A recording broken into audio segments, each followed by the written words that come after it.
श्रीसूक्त महात्म्य। राम उवाच। एकं मंत्रं समाचक्षव देव लक्ष्मी विवर्धनम्। प्रतिवेदन जगन्नाथ यादोगणृपात्मज एक। अर्थ परशुराम जी कहते हैं, हे वरुण पुत्र, कृपया करके वह सारे मंत्र जो प्रत्येक वेद में वर्णित है, जिनसे समृद्धि प्राप्त की जाती है, उनका मुझे वर्णन करें। पुष्कर उवाच। श्रीसूक्तं प्रतिवेदंच ज्ञेयं लक्ष्मी विवर्धनम्। अस्मिल्लोके परे वापि यथा कामं द्विजस्य तु दो।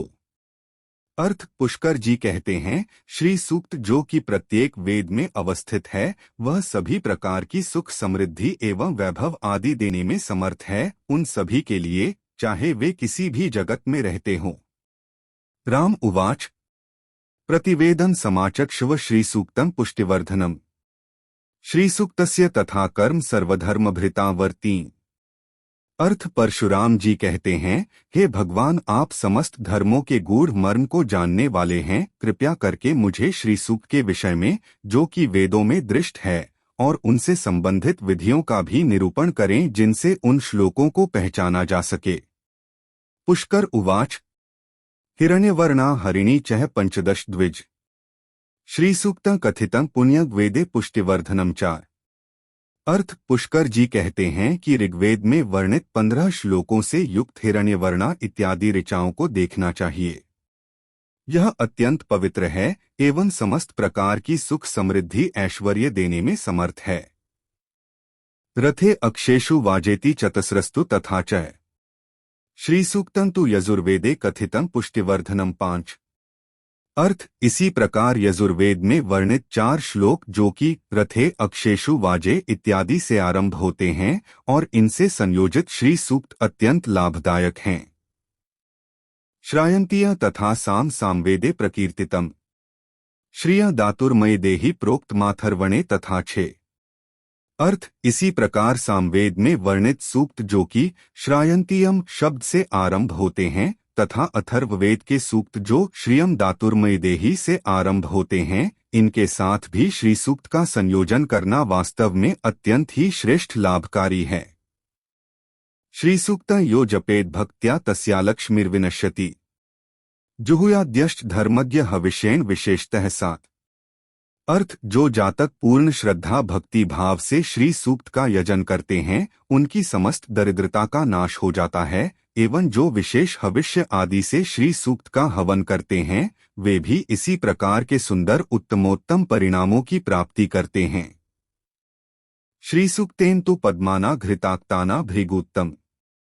अयुता होमेद्यस्तु वहनौ भक्तियुतो नरः 8। अर्थ जो व्यक्ति भक्ति युक्त होकर श्री सूक्त के द्वारा घी में डूबे हुए कमलों का 10,000 हवन करता है। पद्महस्ता चसा देवी तन नरन तुपतिष्ठति। दशायुतं तु पद्माना जुहुयाद्यस्तथा जलेन। अर्थ वह पद्मधारिणी महादेवी लक्ष्मी से अभीष्ट वर की प्राप्ति करता है। इसी प्रकार यदि कोई व्यक्ति 1,00,000 कमलों से जल में हवन करता है, नापैति तत्कुला लक्ष्मीय विष्णोर्वक्षक्ता यथा। घृताक्तानां तु बिल्वाना हुत्वा रामायुतं तथा 10। अर्थ उसके घर में महालक्ष्मी उसी प्रकार निवास करती है, जिस प्रकार की वे श्री हरि विष्णु के हृदय कमल में निवास करती हैं।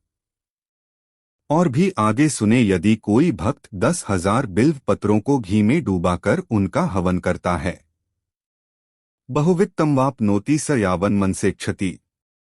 बिल्वाना लक्षहोमेन कुले लक्ष्मी मुपाश्नुते 11। अर्थ वह अपनी इच्छा अनुसार महाधन की प्राप्ति करता है। यदि कोई घी में डूबे हुए बिल्व पत्रों से 1,00,000 हवन करता है, तो माता महालक्ष्मी उसके घर में स्थायी रूप से निवास करती हैं। पद्मानामथ बिल्वाना कोटिहोम समाचरेत। श्रद्धानः समाप्नोति देवेंद्रत्वंपि ध्रुवं 12।